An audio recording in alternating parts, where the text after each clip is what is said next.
Hello, everyone, and welcome back into the GSMC Fantasy Sports Podcast. We're our fourth segment of the day, and we'll be talking about some of the big injuries, whether they have been sustained last week or recurring injuries that we continue to hear about.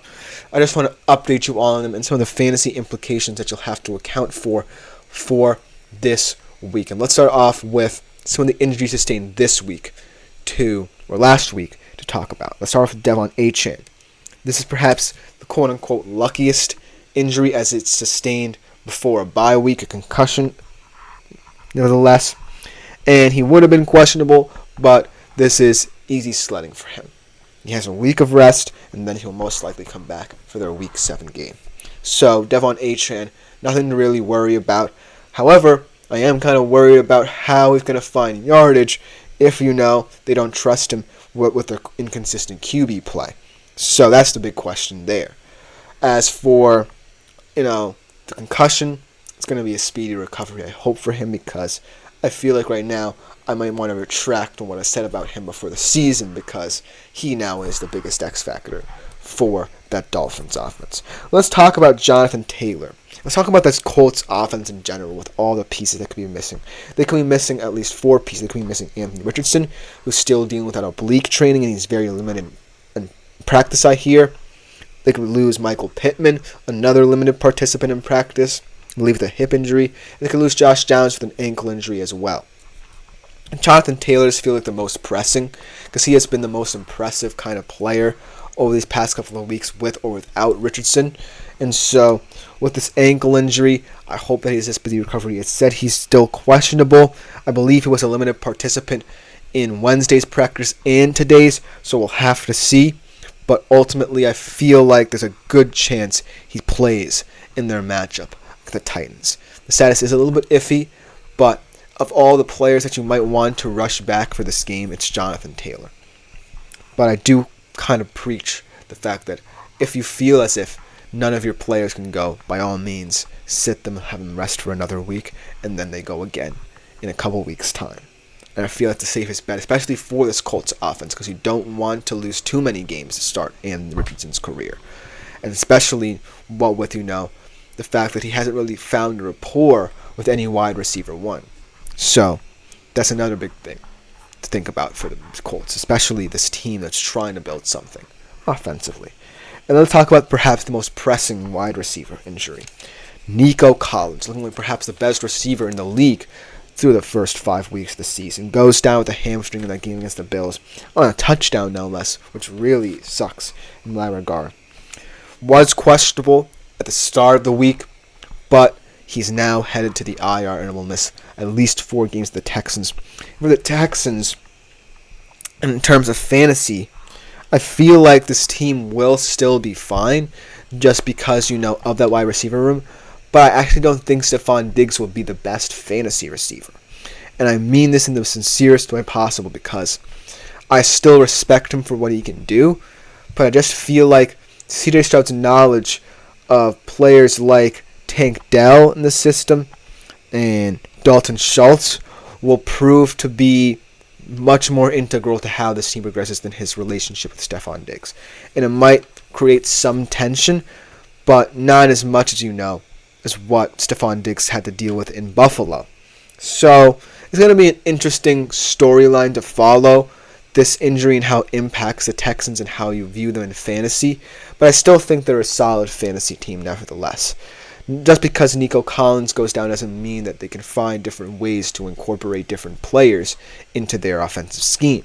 And they can do it very well in this regard. It's just a matter of, which player falls to the wayside a little bit more than we thought. So that's something to note.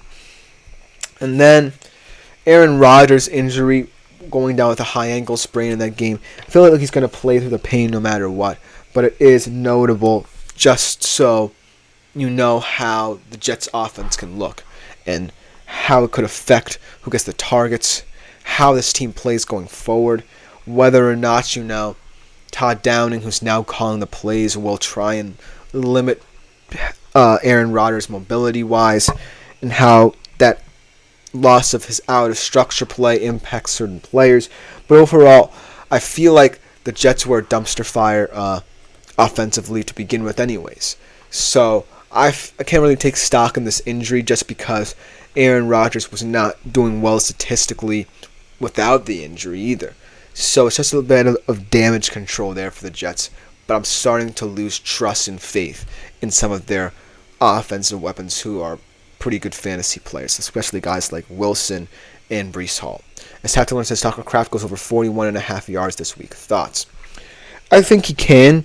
I think it's just a matter of whether or not, this Packers passing attack can trust itself. That's always been the case. If the Packers passing attack trusts itself and trusts that no matter what happens throughout the game, they can find big plays down the field, then Tucker Kraft has a huge chance at going over 41.5, maybe even blowing that out of proportion. So I feel like Tucker Kraft is always going to be of value to this Packers offense, especially with their injury crisis as well with Christian Walton. Let's hope for a speedy recovery there from him. But for the time being, I just feel like he's one of their most versatile weapons to utilize. So definitely think that he can go over 41.5 yards this week. But going back to the injuries, I feel like the Aaron Rodgers one is one that we can't place too much weight in because I really have had not many expectations for him this season going forward. And then another big QB injury, perhaps a bigger impact as well. Derek Carr going down with an oblique injury in Monday Night Football against the Chiefs. No real timeline for this, but it does look like he will miss multiple weeks. At the very least, in my opinion, he'll have to miss 4 weeks, maybe even 3. I think that, this is going to be very impactful to the Saints and how, they handle Spencer Rattler, who was the starter this week against the Bucs, and his command of the offense. I actually liked what I saw out of Jake Haener, not for nothing, if you're a Saints fan. But I feel like going forward, Spencer Rattler can be an appealing option in terms of a deeper league in fantasy, but it's going to be all about the weapons that work around him. How do they help uplift him and elevate his play through their play as well? Chris Olave is going to have to be much better. He's going to have to be much more intelligent in his route tree, much more intelligent in the way he attacks opposing defenses, as well as Rashid Shaheed. Who knows what Spencer Rattler can do with his deep ball? Who knows how he can diagnose defense? It's going to have to be all about them. And so, in terms of fantasy value, I think it decreases mightily should, Dennis Allen want to play it safe with a guy like Rattler. But if Rattler proves that he can do things better than Derek Carr can do in this offense, the sky's the limit for them. I feel as if, why not take a flyer on Spencer Rattler, even though Jake Haener proved that he can show some moxie and poise late in games, coming in that cleanup duty for Derek Carr. So that's something interesting to monitor. Which of these quarterbacks emerges from this kind of quote-unquote mini QB competition? And furthermore, which of them can actually lead the offense in a way either equal to or better than Derek Carr? But overall, I'm more worried about the Saints as a whole, as Anders had made a trade for Cook.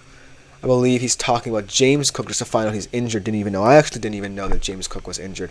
As Andre also now in kind of panic mode says, do I start Dowdle or Chase Brown? I actually did not know James Cook was injured, and that's weird because he is on my personal fantasy team, and I did not get the notification.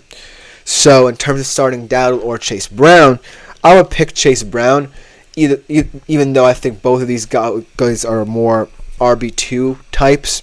I just feel like Chase Brown will get more opportunities, whereas Dowdle in that Cowboys offense, sheesh. Talk about one-trick pony for the Cowboys offense. They really disrespect who they have at their disposal, and Dowdle has been the biggest kind of, not necessarily, how do you put it, the opposite of benefit, biggest opposite of beneficiary, for lack of a better term, in that offense. So I would just say Chase Brown. It is what it is. And now I have to find my own personal fantasy running back going forward for the short term, I hope, in placement of James Cook. And then the last thing to note here is that all the players that I mentioned on the PUP list at the start of the year, guys like TJ Hawkinson, guys like Nick Chubb, will all begin to practice in a couple weeks' time. Now, in terms of how you view them, say whether or not they're still on waiver wires or whether or not you might want to acquire them in trade, I say only go for the trade once you see how they fit into their offense. I don't want expectations to be high for guys like Hawkinson and Chubb and for them to come into their new offenses and suddenly look lost.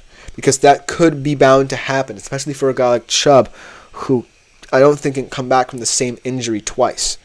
So that's something to be wary of going forward, but it's just something to monitor as well if you're thinking about guys coming off the PUP list and coming back into the game, because it definitely changes things. It changes how you might view trades going forward, especially in the middle of the season, because you don't necessarily want to panic just yet, but you're also kind of in the thick of your fantasy league.